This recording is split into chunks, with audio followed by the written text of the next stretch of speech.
Elias was a gifted violinist known throughout the town for playing melodies that could make even the hardest hearts melt.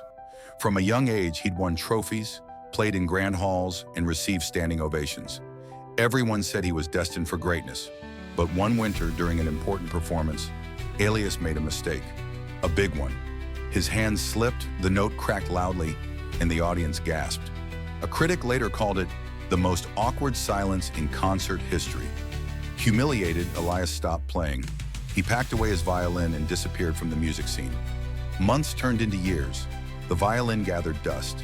Elias worked odd jobs, pretending he was fine without music. But inside, a quiet ache remained. One rainy evening, while walking past a park, he heard a street performer playing a familiar tune, one of his own compositions. The performer, a young girl, was not perfect, but she played with heart. Elias approached her and said, "You know, that piece is mine." The girl smiled. "I know. You inspired me." Those words lit a spark in Elias. That night, he opened the old violin case. His hands trembled. What if he failed again? Then he remembered, success is not final.